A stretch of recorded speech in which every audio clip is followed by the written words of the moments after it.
Salutare, prieteni! Salutare! Bine v-am regăsit la un nou vlog. Azi vom vizita unul dintre cele mai lungi tuneluri din Anglia, numărul 2 ca lungime mai exact. După cum vedeți, este aici în spate. Suntem nerăbdători să intrăm, să vedem cum este acolo. Nu am mai avut niciodată o experiență de acest gen. Suntem siguri că o să ne placă. Tocmai de asta am vrut să vă luăm și pe voi cu noi. Acest tunel are ca lungime 2900 de metri. Urmează să coborâm și să vedem cum lucrau oamenii pe vremuri, în minele de cărbuni mai exact. Și anume riscurile pe care le întâmpinau. Nu vă mai ține mult. Haideți să vedem.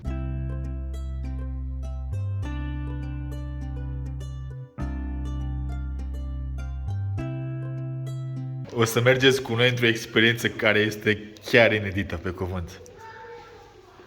O să rămâneți uimiți. La fel ca și noi. Sigur. E chiar tare aici apoi, nu?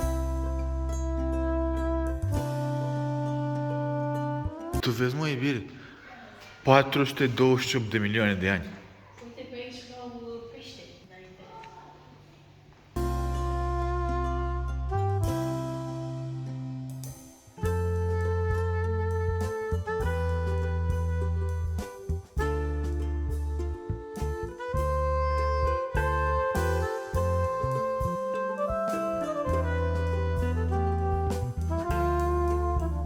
Mamă, cât de tare e, nu-i așa? Cât de tare este.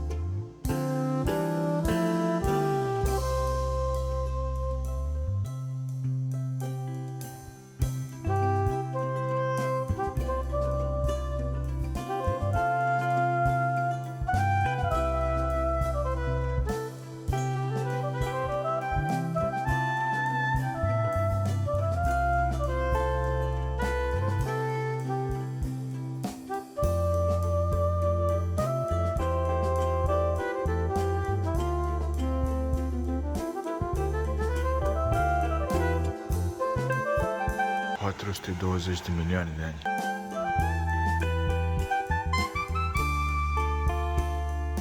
Da, bă, trebuie să ne pună de asta în cap, să ne protejeze.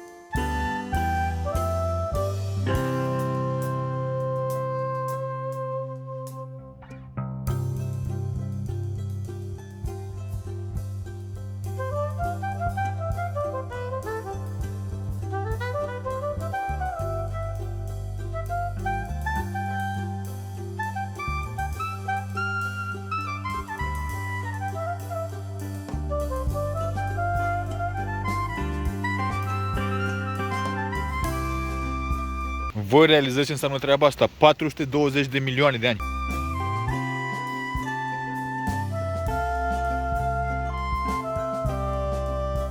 Da, și pe acolo intrăm noi.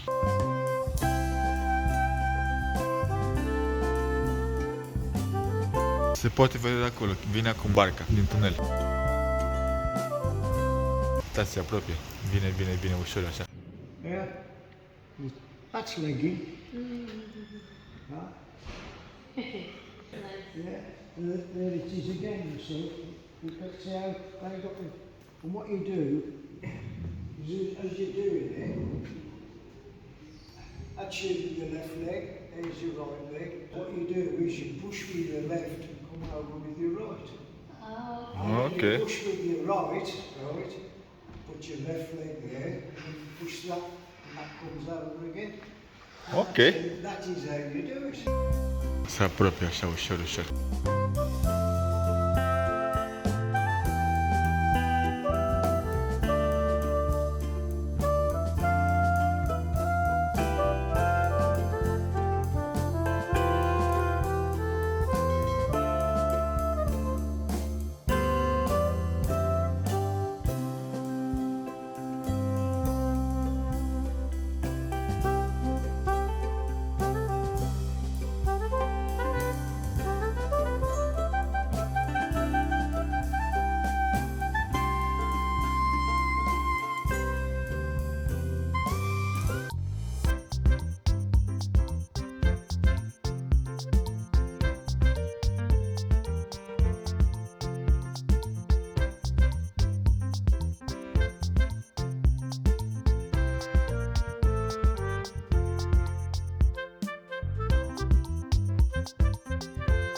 Wait until the boat's tied up between then what you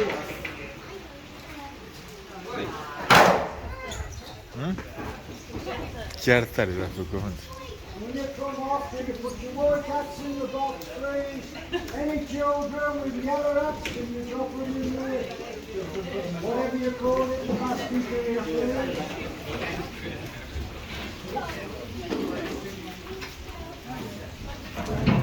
Throw it in there, son. In there.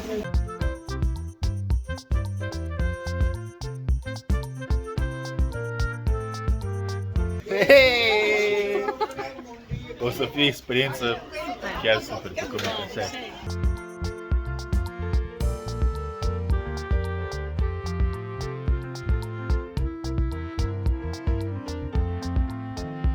Gata, plecăm acum. Loading you up, they're volunteers helping us out with. The thingy at the back of the boat is actually called Bradley. To tell you about what we're going to do, the sights, sounds and the history and all that. Thank you. Now our trip does take us hundreds of feet underground into limestone mines, and we are in a boat, which is an unusual combination of things really. So there's a bit of safety information as you might expect with a trip like that. The most important thing is basically to stay in the boat really. You probably guessed that much. Okay. Keep your arms in is the real sort of key to safety, because we will bounce despite Bradley's excellent skippering. So, you know, it's impossible to not do it somewhere. So if a hand was in the wrong place at the wrong time, we don't, you know, it could get Wow. so we don't want that. So keep everything that you want to take home with you inside the boat, arms, legs, favourite child, etc. So we've also got safety equipment on board. There are 5 life rings in the boat with us. There's 2 extinguishers by the steps, and in the back cabin with Bradley there's a first aid kit and a VHF. Ceva de pui, cum ești? Because we are basically in the tunnels, it will all become clear. Also, you know, do stay sat back in your seats as well. Welcome to the lovely tunnel. You're in. It wasn't too bad, was it? Oh, yeah, sorry, it rains underground as well. You may have thought that we got out of it for a bit, but no. Quite quickly, it actually finds its way through fissures, cracks and bits of the earth, and it actually comes through almost immediately within an hour or so. Digging out the tunnels was an unusual system. Instead of just digging across, they actually dug down. So from the surface to the top of the hill down to where we are, and then dig 2 tunnels out in opposite directions. And you're going underneath one of these construction shafts now at the front. Have a look up here. So this one's called Shirt Mill. Oh my God. Mamă, ce mare. Forget to mention that as well. It's good when it goes in your eye, isn't it? So this is Shirt Mill Basin, where there's 2 mines here, one on the left and on the right, so look on both sides. Now, the left-hand mine is called It's Flooded. Tipton mine on the right-hand side. Guess what? It's in Tipton. So Tipton mine's a shaft going straight down. Flooded mine is a drift mine going straight across. Horizontal versus vertical. 2 different opposites of mining and 2 different ages of mining, because drift mining is a lot older way of doing it. Although these 2 operated within their lifetime of each other. We then come through into Castle Mill Basin, our next one. This is a slightly bigger one. As we exit this little bit of tunnel, it's in front of us on the right-hand side. You will see another tunnel entrance, and this is gated off just down the inside of the gate, the tunnel mouth. Now that's the Wren's Nest tunnel because it goes under Wren's Nest Hill and into a cavern called the Seven Sisters. This is a massive cavern with 7 huge stone pillars weighing several hundred tons. So it's a cavern on 3 levels, in fact. You've got a cavern, set of pillars supporting a lower cavern, another set of pillars, a cavern below that. So it's quite an expansive network. We do like to dig it out and make it safe for visitors. The plans for this go back to the 1980s. And it's just a case of raising funds over a long period of time, because the projection for that is about £28 million. So yeah, long-term funding goal there. We're lining up with our next tunnel, which is the left-hand one. The right-hand tunnel is the 1778 continuation, so that's the way into the mines originally. This one opened in 1989, so it's relatively modern, added as an alternative route in to expand upon the tour that was offered then. Meaning we get to go in one way and later on come out the other in reverse. We hope, anyway. If we take a wrong turn, we will end up at the Merry Hill Shopping Centre. So, the first section of the 1989 tunnel is reinforced, and that's what that square repeating pattern is that you see there. It's actually called egg box lining. It's an engineering system. We call it the waffle tunnel. It is sprayed with about 1 inch of concrete over the blocks that make up that square pattern. And then this bit, as you can see, it changes and it looks rocky and rough, like a sort of a basic tunnel. And it is. It's still the 89 tunnel. We're not in the mines yet. This, though, is a very long, continuous seam of solid rock. So sometimes you can dig a tunnel and practically just walk away afterwards. You don't always have to reinforce the interior of the tunnel. Now, as we travel along, something to consider is that we are going to end up hundreds of feet underground, but we don't go up or down, because we're on a boat on a canal, so we generally stay on the flat. Well, except for in just a moment where we go over the log flume and we drop rapidly. So hundreds of feet a second. It's terrifying. I don't really know why we do it. No, I'm joking. It's a canal, it's flat. But the point I'm making is we go into the hill and instead of going up or down, it rises above us, so we still get deeper. We're about 100 feet now underground. So we're now going to enter the mines for the first time into a cavern called Little Tess. Centuries old. There's a show on the left-hand side on a screen about the geology and the mining history. So when the boat is in the cavern and has come to a stop, everyone on my side, on the right, is welcome to stand up and take it through the screen on the left. There was an arch or an entrance there, and the canal continued into dark cavern, which was 2 kilometres long, with a volume similar to St Paul's Cathedral in London. So a huge, massive cavern, but spread out over those 2 kilometres. This one was used for exhibitions and shows. By the middle of the 1800s, they were putting on events in there. They also carved steps down through the rock, through the hill, so you could walk down into a show. Or you could arrive on a boat coming through the Dudley Tunnel via Little Tess. Unfortunately, Dark Cavern had to be filled in the 1980s because the cost of keeping it open and making it safe is very expensive. As I mentioned earlier with Seven Sisters, that was tens of millions, whereas something that big would presumably be hundreds of millions. This is Rock Tunnel that we're in now. Predates the Dudley Tunnel. It was a minecart and a track system, part of the original mining network. And so they would have originally been hauling the limestone down here and then into Tess and then up through shafts in Tess to the surface. But then they flooded this with water with the addition of the Dudley Tunnel, and then the barges were able to come down into the mines deeper in and then haul the limestone out. On the right hand side we've got these big patches of calcite. So these are deposits that come from the limestone above us. The rainwater has an acidity that breaks down the calcite out of the limestone, and it then reforms on the walls with a bit of evaporation. Similar to the way that limescale forms at home on any surface where you let the water dry out. Now if you look on the left here, you'll see that big scar in the rock, like a big gap. There was a few of them actually. These are actually volcanic ash bands, layers of compressed volcanic ash from 400 million years ago. Deep in the earth, because originally those ash plumes were thrown up and it lay down at the bottom of a shallow tropical sea in a thick blanket, and then over millions of years, layer after layer of silt and sediment and debris accumulate over the ash and becomes more rock. The origins of those eruptions won't surprise you. It is what today is Wales. But Wales, along with the rest of the UK, was thousands of miles to the west as a shallow tropical sea. Now we enter Singing Cavern, and this is the biggest that we can get into today. It's where we've got our next show for you, which is again generally on the left-hand side, this time projected onto the rock above you on the left. And then there's a light show and music all around you, so do have a good look around, take it all in. This cavern takes centuries to get to something this big. Generation upon generation of miners, teams of between 8 to 10 at a time, with nothing much more than pickaxes, shovels, buckets, spades, spiked sticks, high-time bars, and a bit of gunpowder.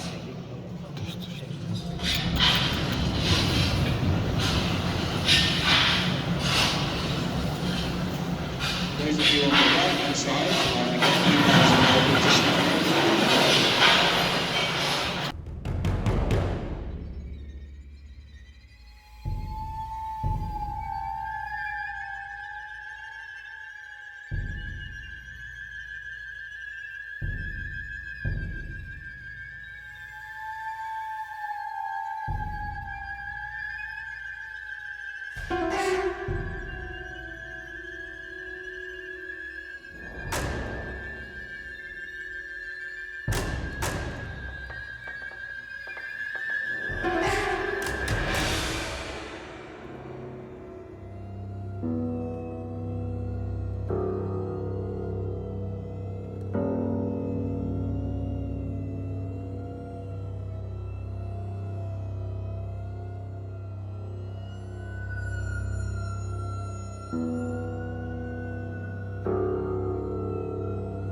Well, there you go, folks, that was singing cavern. Now, I'm going to shine the torch around and point a few key locations out, so just follow the spot.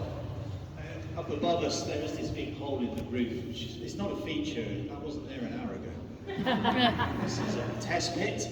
This is dug from the top of the hill down. It's the reason why that they knew that this was a limestone-laden hill. It's about 50 to 60 feet deep, the hole, and overall we're at least 200 feet underground at this point.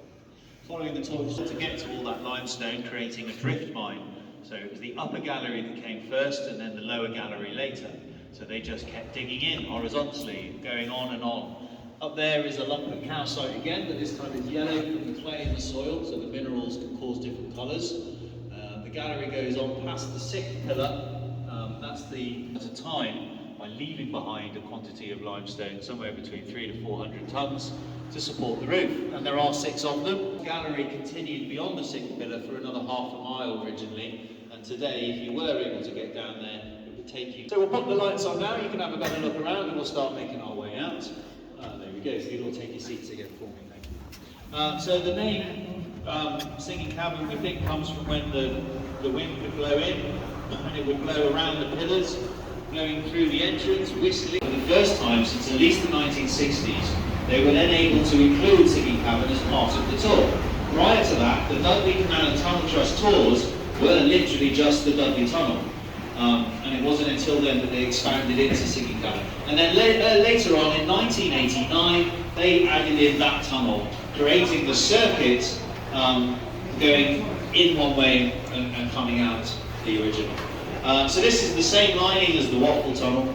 It's just not sprayed with about 1 inch of concrete. That's what it looks like. It's been used in the Eurotunnel, Paris Metro, newer sections of London Underground. It was the first new canal tunnel to be added to the inland waterways in 125 years when it opened. So it was actually celebrated by Blue Peter. BBC sent Blue Peter down. Simon Broom was the presenter at the time, I think, and he awarded the trust or the tunnel with his very own badge. We're very proud of it. It's there on the left. That means that any Blue Peter badge holders are entitled to come on our trip for free.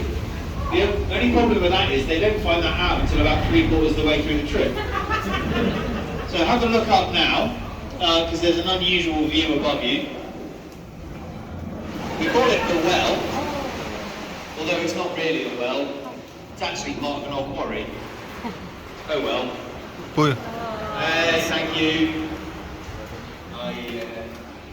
We're getting on too long. So this is Hurst Cavern. The Dudley Tunnel passes straight through here. So we're rejoining it now, having diverted around Tess. Excuse me. Over there on the right hand side is the continuation of the Dudley Tunnel. That's the part of the 1792 extension. So you can see it is a very dark, mysterious portal without the torch on it, silhouetted by that light above. So that's another 1.5 miles going under the town centre and coming out pitch black. This candlelight situation that we've got here would be contrasting so much more than it is at the moment, because the production line is Arthur. So he will be shoveling the limestone into the boat. Between 30 to 50 tonnes was the boat capacities. So you've got the producing that limestone are these guys.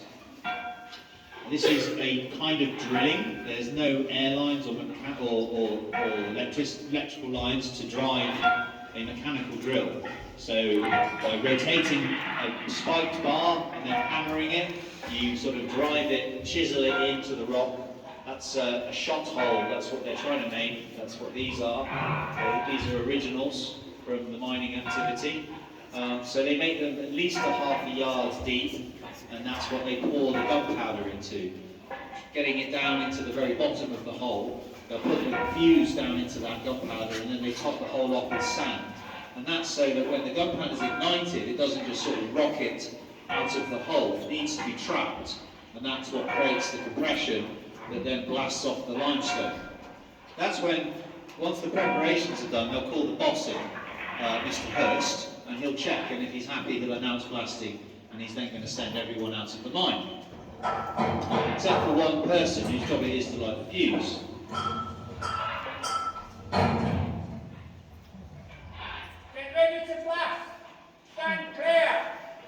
that they give to a child, like Billy on the right-hand side. So it was common for children to be working in England's mines at this time. There's very little legislation or regulation requiring there to be. So the reality is that I've read the personal accounts of children as young as 7 and even 5 years old. Although the average age was about 8 to 9 when they started. Usually they would be having a year or so of different tasks as they learn their environment, work their way up. But at some point they're going to be asked to be setting off the explosives. And this is due to the inability of the older miners to do this after a certain number of years. And that's because they become quite unhealthy, quite unwell, and they're not really up to that particular task, which requires good reaction, speed, diving for cover, and things like that.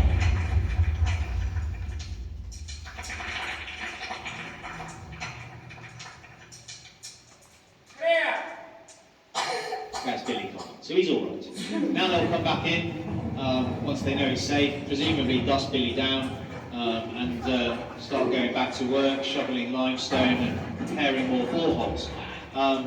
So it was a very, very hard life. It was very tough environment on the body. I mean, there was very little protections for them. There's no breathing masks. There's no gas masks. You know, I think that possibly some might wear a cloth over their face or something like that. But you know, the lime dust blinded you, scratched up your corneas over time. It clogs up your lungs. There's other gases in the mines which they didn't really have a good system for dealing with. Some of these are explosive, some of them are toxic, again damaging your lungs. Then there's all the other physical hazards, but part of the big one was the vitamin D deficiency. They work 12 hours a day, 6 days a week. Those hours mean that in the winter you don't see any sun at all, except on your day off. Billy will grow up in here in the way that today children grow up at school, meaning his bones may not develop properly due to vitamin D deficiency, which is difficult to replace in your diet if you're very poor. All of those hazards add up to a life expectancy of only 27 years old, which again is one of the reasons why they choose the children, because as I said, by the time they get to adulthood, their bodies are becoming crippled. They're hard, they're tough, they have great endurance, but they are not up to a job like that you need to have the reactions and fleet-footedness and all that. We're going to make our way out of here now, if you can all take your seats again for me.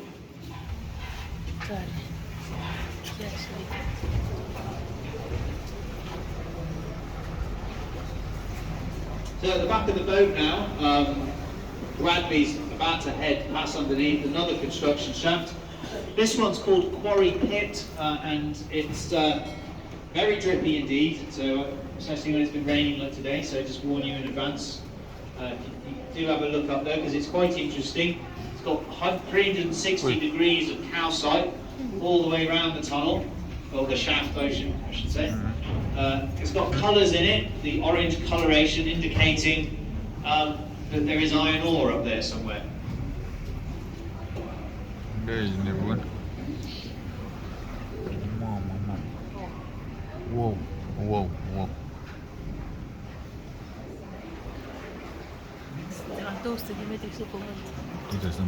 So like the yellow that we saw earlier, this is a mineral. So clay is yellow, iron ore is sort of anywhere from a pink to orange to dark red or brown. Grey or black is coal, blue, green, copper. Variety of colours coming from other minerals showing up in it. This is, you know, it's not so much staining, it's actually it's the calcite element of limestone. It's the main constituent part, and that's actually the large part of what's in the quicklime. Once you process limestone, you get quicklime, and that's what's used in things like smelting for extracting impurities. So it attaches very nicely to other things on a molecular level, so that's why it's good for extracting the impurities and smelting. This is Cathedral Arch. If you look up here, you'll appreciate the complex brickwork and the geometry that goes into the construction of this chamber. On the left-hand side, you've got the original Dudley Tunnel heading into Little Tess, where we had our first show. So that's the section of the tunnel that collapsed in the 1960s. And then eventually got replaced with the 1984 tunnel that we used when we came out of Singing Cabin. The two boats are examples of workboats, however these ones were never here working. The originals in the mines here, when the tunnels opened, would have been wooden, about the length of number 17, and would weigh somewhere between about 5 to 10 tons, depending on their sort of size and construction. Now, there's no engines on boats in this time, and also there's no way your horse could come down to tow you. So this meant you propelled yourself. There was barging, which is Bradley's demonstrating at the back. So, you know, pushing the boat down the tunnel. Now, this is all very well and good, but it does a lot of damage to the tunnel walls, and for this reason is basically frowned upon and ultimately gets banned in tunnels. You could get fined for doing this. So they get another method then. This is legging. Two words that we get from the bargeman. You know, barging as in shove, push your way through something, and legging as in to run or run away, but meaning different things then. So originally, legging was to propel a vessel with your feet. So you would lie on a legging board, basically, and you'd have a person on either side, back to back, feet out on the wall, pushing sideways down the tunnel. Now we've got a legging board in the middle here. Now this is not here for decoration. In the event that our motor fails, that's how we get you out. It's officially recorded on the paperwork as an auxiliary power system. We would leg it out of here, quite literally. But also, we offer the opportunity under perfectly normal and safe circumstances for two people to try legging so that you can see what it's like, and everyone else gets to witness it as well. So you're doing a service to everybody. So if there are two volunteers, the one there, thank you, and the second, come on down, thank you very much. Make your way to the middle. I'm just going to hop over to the other side.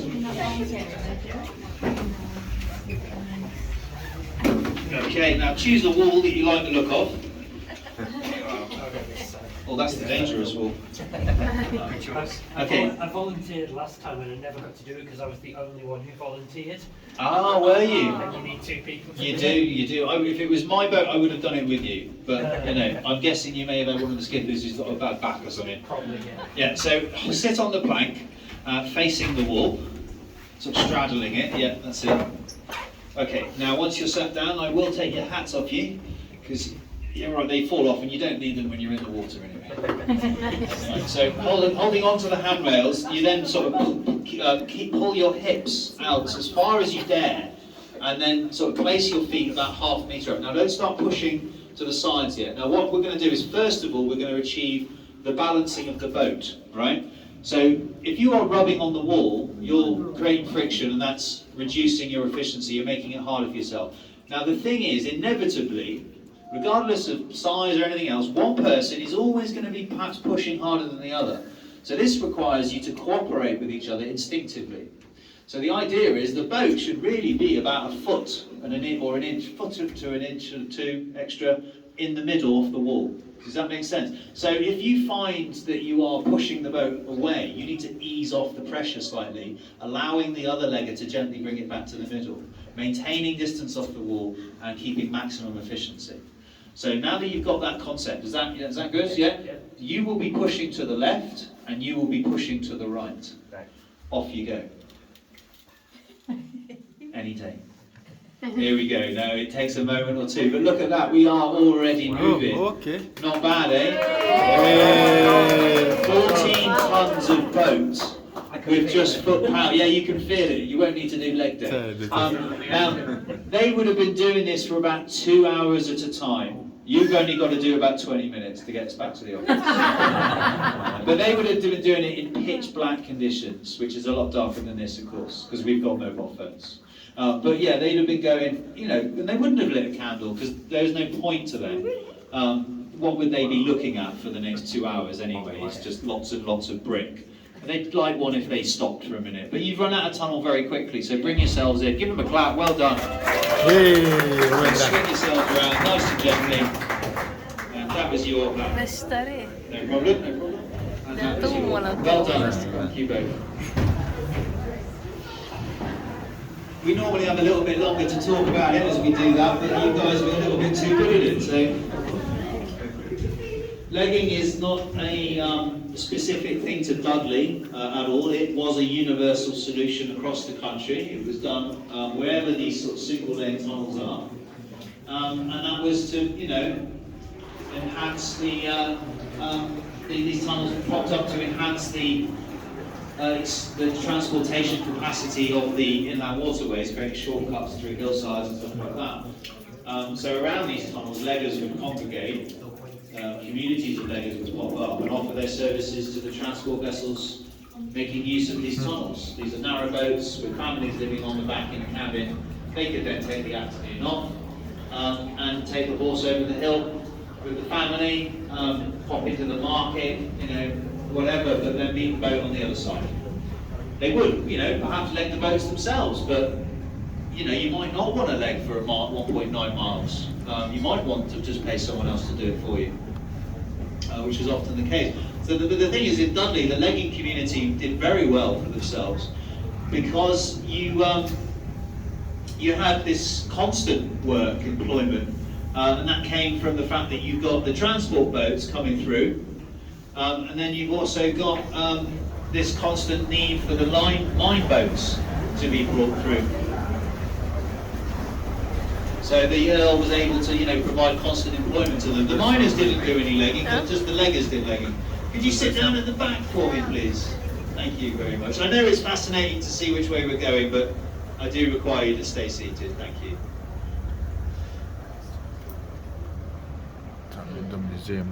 So this is back in Castle Mill Basin again. So we have gone through our modern tunnel, coming out the old, and we made it round.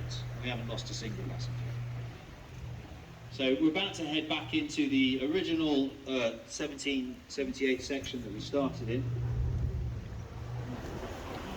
The wall on our left and the right of Bradley at the back here, this is a good example of the limestone that they were looking for. Not all limestone produces good quicklime. Some of it is very dense and hard and is therefore better for a building material like Dudley Castle.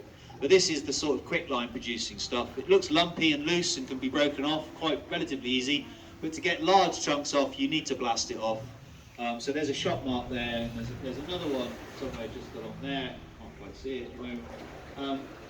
So in the raw ingredient, the limestone is taken out of the mines. So initially it doesn't go very far. It comes out of the mines and it goes back to where you all got on.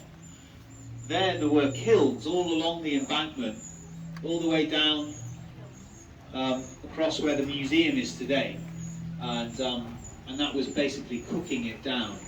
And you burn off all the combustible elements, and then you're left with your quicklime. That was the basic ingredient in things like the smelting.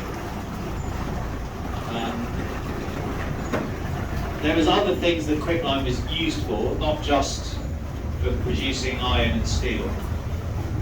There is, you know, white paint. The French favoured it as face paint at one point, but it makes a good white paint or wash. You've got lime mortar that is, you know, still used today. In a lot of older buildings have lime mortar, and if you do a renovation, you need to use the same like for like because it reads in a way that some modern plasters don't. The Romans used quicklime in cement mixture, as part of their cement mixture, which was either a very happy accident or a very clever thing to do, because it makes a self-healing concrete, basically. So if you look around the calcite deposits that we see all over the place, if you look where the calcite is, it sort of seals up the gaps in the bricks and everything else. So if you have a large quantity of quicklime in your cement mixture, when the concrete is set, you eventually over time that concrete cracks as it does, and you get water then, rainwater dripping into the cracks. But that reactivates the quicklime, and the calcite then seals up the cracks or the holes in the concrete. So it's a self-healing concrete. And somebody reverse engineered the Roman recipe a little while back and published their findings, and they think that that's why Roman structures, they have a official lifespan of 75 years, like on motorways and things like that. Some we're lucky if they last that long. There's also the limelight, which is a term that we get from quicklime being used in stage productions. So gas lighting was the norm through the 17th, 18th and even into the 1900s. And this is a dull yellow light. Turning it into a blowtorch and then firing that onto a lump of quicklime in a box with mirrors, you then could project a bright light. So this was more expensive than gas lighting, so you had one or two were in the limelight.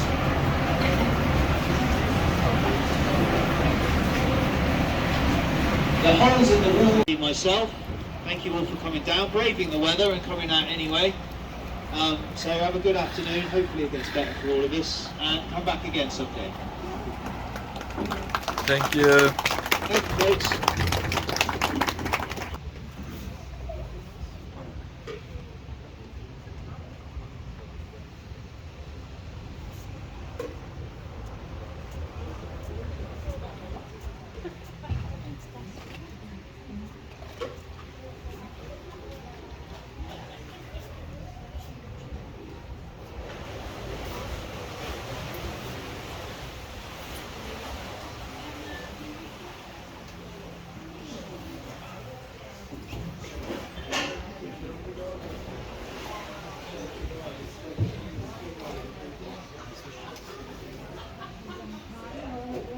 Okay, folks, you're welcome to start making your way off. Thank you.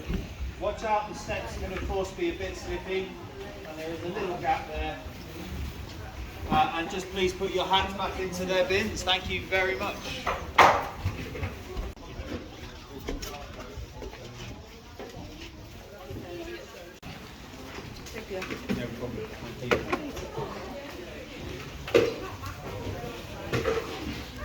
Tare de tot, nu?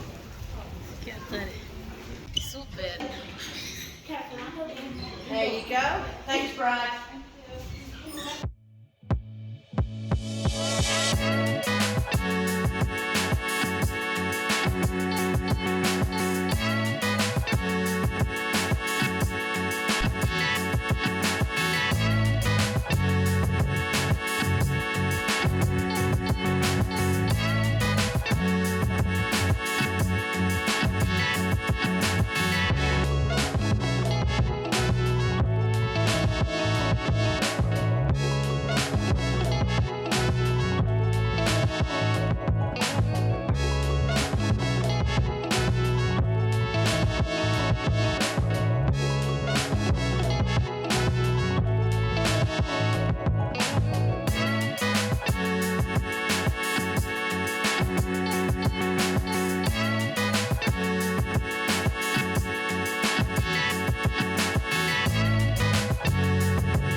Gata și cu acest video, prieteni. Dacă și vouă v-a plăcut experiența noastră, nu uitați să băgați acolo butonul de like, share, subscribe.